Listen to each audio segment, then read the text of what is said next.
してるより愛してることを伝える言葉がないのは So I do try to remain as stealthy as possible. I don't want to give anybody the hint that, the normies out there, they don't think that people can live in a van and be happy.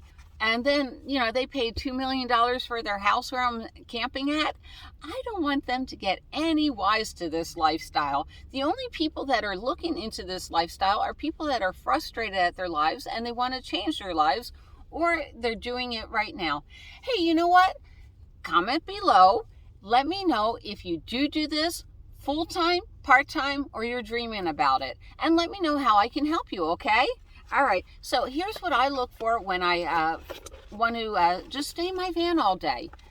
Well, not all day, but, I got to take her for a walk. I got to take me for a walk too, but all right. So the first thing is am I allowed to park in a certain area?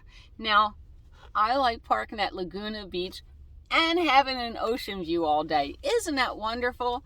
But the city does these horrible things called put in a parking meter, and they limit you to 4 hours. So how does Terry get around that? All right, so I hate parking meters. But, so I will Google in there, handicap placard, parking meter, Laguna Beach.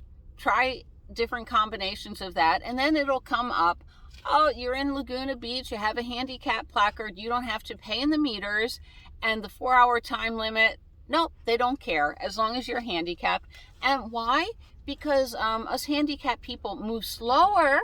We do. It takes us longer to get anything done, so there's no time limit. So basically, I can be there all day long and enjoy the ocean. So number one, find a pretty space. Oh, and I'm going to add into it, Laguna Beach is beautiful. They don't have flies, mosquitoes. They have no bugs. So that I'm happy for, okay? All right. And, sometimes if I can't Google it or I'm not sure, sometimes it's confusing. In one city, you have to be in the handicap parking spot, which isn't fair because if you only have 2 handicap parking spots and you have 1,000 parking spots, guess what? Those handicap parking spots are taken up. And some cities I won't even go to, like Flagstaff. Well, I will, but here's the key to parking in cities is Flagstaff, I just park 2 blocks away. In the downtown where all the shops are, that's where they put in all the parking meters. So what if I have to walk and I just bring her little bag if I have to carry her? All right, let me pause it. So I don't want to move my van. So the next thing I do is I try to park in the direction of the sun. All right, those that follow my blog, and if you're new to it, I have a video. It's called Van Tour Extreme Heat Camping. And I've tried to put in links below, and I'm not good at it, but I'll put the title below. All right, basically, my van is Fort Knox against the sun. The whole back is done to keep out the sun. The driver's side is all shielded, and when you come up to the front, I have a heat shield. And I've done things where I'm out there with my little thingy, and it'll show on my window, it'll be 150 degrees, because the sun baked it all day. And inside, I'm nice and cool and comfortable. So always I try to follow the direction of the sun. That is really important. All right, so that's my sun side. This, I have my moonroof open, and I have my windows open, and I have a bug screen glued in. I did that myself. But I always like to park along bushes. Why? Because I don't want, here's my windows down, that window's down, that window's down. I don't want people walking by or thinking they can just put their hand in my vehicle or anything. So I always look for fences, bushes, trees, anything to discourage people from walking past my vehicle. So my plan is to keep the vehicle interior cool at all times. Why? Because it'll drain my battery if my refrigerator has to stay on. If I'm constantly fighting the heat, if it's 85 degrees out there, and yeah, sometimes I do get heat in here, I think at 85 degrees I give up. that thing is going to run constantly. It's going to drain my battery. There's no use of trying to get solar when it's just going to empty it. So like in the morning when I park at 6 in the morning, I'm getting juice. If it starts getting hot about noon, well, my battery is fully charged. So I know I'll park in the shade or under a carport or something, and that'll keep my van 15 degrees cooler, and then I can continue my work. And then, okay, so my refrigerator was running and the battery got drained a little bit. Well, about 4 or 5 o'clock at night, I'll come out of my little hidey hole and then go park it in the sun when it's a lot cooler.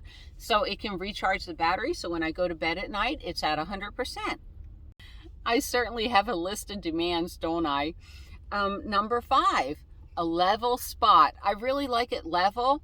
My refrigerator doesn't need to be level, but cooking like this, it does make it a little bit different. But you know what? I don't mind. I can always put a shim under my cooking table, and I prefer it like this. So if I wanted to take a nap, I'm fine with that. And that's not like a deal breaker to me. But here's what's a deal breaker to me. I love clean restrooms, and that's why I go along these cities. Clean restroom, dirty restroom. It's like I love to sit in my van, and I may work for an hour and a half, then I'll take Lucy for a nice walk and we'll walk to the bathroom. I don't mind if I'm a little distance to the bathroom. I need to stretch my legs, but they have to be clean. I like a clean restroom. Not a deal breaker, but when I go to the restroom, something pretty to look at. Like I said, I like to stretch my legs, hiking along a path with flowers or the ocean breeze. That really is important because, when I'm doing my work, I'm draining myself. That's the output. And then I need all this beauty to come back and soothe my soul. And it really works. I've learned that in The Artist Way. It's a really good series of books of how not to drain yourself. People worry about me like I'm going to quit YouTube any day now. And it's like, no, because I've learned self-care, and that's very important. But so walking along a nice little hiking path is great to recharge my batteries. My other deal breaker is it has to have a good cell service. Wi-Fi. I need Wi-Fi. Why? Because what I'm learning, I need YouTube. And if I can't watch YouTube videos, I can't learn. I have a reading problem. And also I need to take a break sometimes. And, I want to watch a comedy. I can't be all work, work, work. I got to have a little fun, right? So having a good cell service, that is definitely a deal breaker. I also like to have trash cans nearby because, once I cook, I want that smell out of my van. So having trash cans nearby is a really good thing. And, clean drinking supply, water. Well, actually, I don't use their water. I use the 35-cent refillable gallon jugs. But, this is one of my favorite videos. Sir drips a lot. Sometimes he needs refilled to clean my dishes and do my hair. So having fresh water available is great.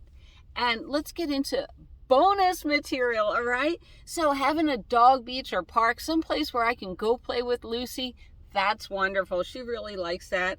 And if I'm not doing stealth, at the beach, I don't think they care. But because that's the sun side of my van, and I may not be driving a lot, I have small little batteries that I like putting on my dashboard to recharge. And I have a 28-watt fold-in solar panel that I just put outside my moonroof, and no one bothers it. So yeah, it's nice that I get to camp in a nice, safe, secure area and recharge my batteries at the same time. All right, I hope you found this video helpful in finding a good daytime parking spot. Like I said, there's days that I just want to go have fun, and there are days that I have to do a lot of work. All right, y'all have a good day, and I'll see you down the road. Lucy, she's passed out. She doesn't want to say goodbye. All right, bye-bye. It never works.